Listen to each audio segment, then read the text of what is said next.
Hey everybody, I wanted to show you my latest Beatle finds. Here we go. Recently, meaning yesterday, I was in a record shop in Ventura and I found this.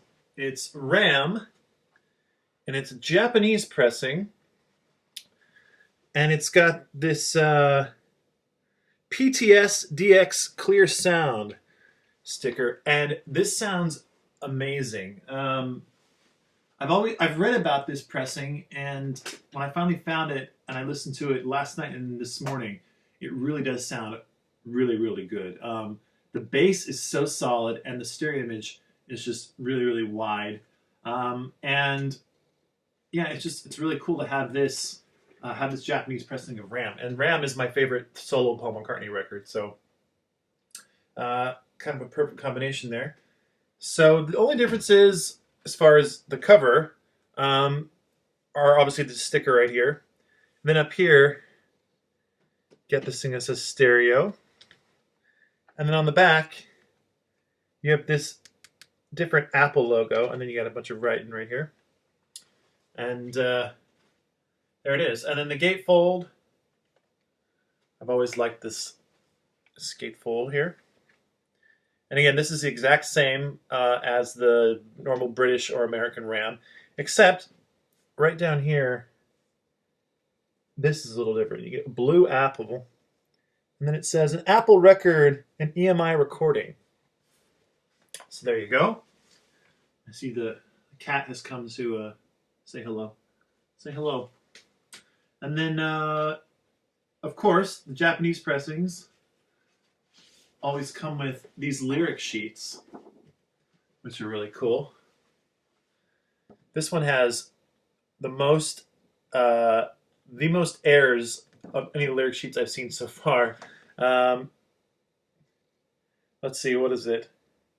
The second line of "Too Many People," it says, "Too many people going underground." That's right. But then it says, "Too many rich and poor." That's not the lyric, folks. But they tried, and it's cool to have these sheets, so that's cool. Did you take my seat again? All right. Hey, I gotta sit here, though. Okay, good job. And I'll show you the actual vinyl here. First, I gotta get this back in here, but I'll just do this for now so we don't waste too much time. Of course, it comes in this black inner sleeve. And here is what it looks like. You got side one.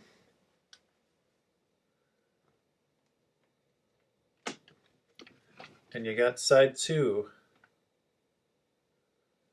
So, like I said, this sounds amazing, and I got it for a really good price. Actually, I don't normally do this, but when I bought it in the record store, it seemed a little bit maybe too expensive for what it was.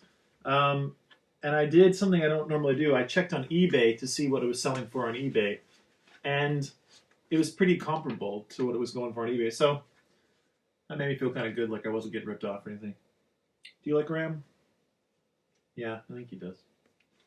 Okay, and then the next thing that I found, it's not all that rare, but I didn't have it in my collection. I found Paul McCartney's All the Best compilation. That was released in 1987. Yeah, 1987. And unfortunately, it has this little cutaway thing. I think that was used to distinguish that it's a used record. But it's cool. It's got this cool gatefold. And this is the American version. So it doesn't have Mull of Kintyre. It does have Sea Moon, which is cool. I've never had Sea Moon on vinyl, so it's nice to have that. And the really cool thing about this, for me at least, and you got the cool inner sleeve here and this like silver gray thing.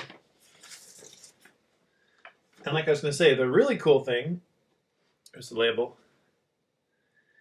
On the inner groove here, I was surprised to see mastered by Capitol, and then it has Wally etched in there. And I'm sure you all know my obsession with this Wally fella who does these pressings, and this really does sound good. In fact, I think it's probably the best sounding version of Band on the Run I've ever heard. Um, I have like 2 or 3 pressings of Band on the Run, and they're all pretty good. But this Band on the Run sounds amazing. Just the song, that is. It's not the whole album. It's just the song Band on the Run. It just sounds really great. It just really kicks. So yeah, I was happy to find this. I'd like to find a British version of this album because it has a different track listing. These sleeves are almost impossible to do sometimes. It has a different track listing. Like I said, it includes Mull of Kintyre, which I like that song. I think it's a cool song. It also has like a song that Paul recorded specially for this called Once Upon a Long Ago, which I don't really care for all that much, but it'd be nice to have it on vinyl.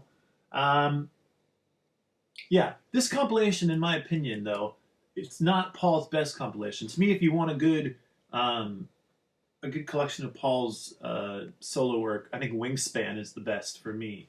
I love Wingspan, and the audio quality is really good. I don't have it on vinyl, but I'd like to sometime because I've heard that the vinyl pressing of Wingspan is excellent.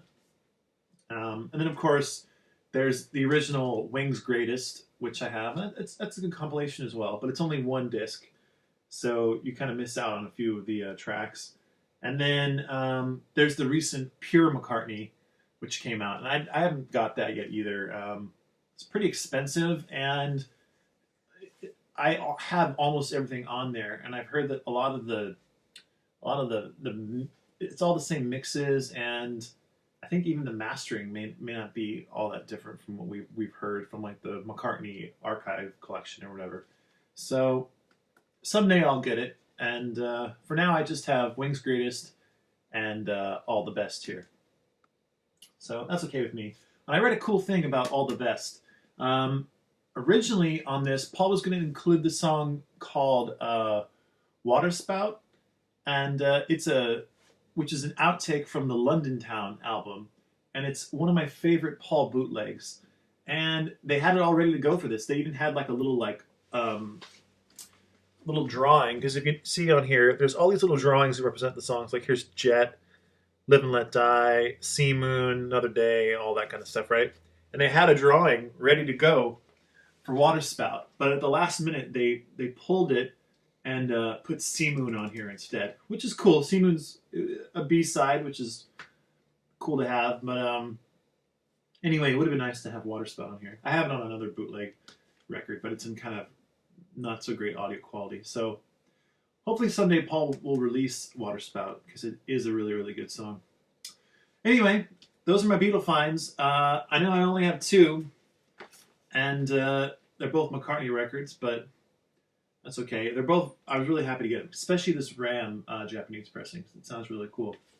I will say one thing. So I found that I've been collecting records for, I don't know, I'm in my 30s now, and I've probably been collecting records since I was like 13 or 14, I suppose. And obviously, at this point, after about 15 or so years of collecting, I'm running out of things to collect because I'm getting, I'm finding I have almost all the common stuff you can get, and so now I'm trying to get like imports and different pressings and all that kind of thing, which is cool. Except a lot of the record stores that I go to, they just have all the common stuff, because that's what most people want.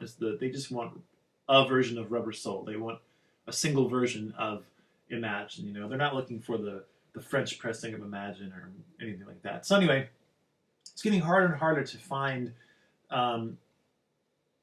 things that I don't have in my collection. So when I do find stuff, such as this Ram and All the Best, it's really cool. And in a way, it's even more exciting, because it's like finding something. It's such a rare occurrence. So when it happens, it's a lot of fun. So anyway, that's my little spiel about collecting. And the more you collect, the less there is to collect. But the thing about vinyl is there's always stuff out there you'll never be able to get, because there's just so many, there's such a variety, and that's the good thing about vinyl. So anyway, That's it. By the way, if you want to check out my, I have an all vinyl podcast called Needle Meets Vinyl, and there's a link down here. You can click on that, and I do a weekly radio show with all vinyl. So check it out. All right, I will talk to all of you very soon. Beatles at the Hollywood Bowl is coming out this month, so on vinyl. So be prepared for my review of that. Until then, ram on.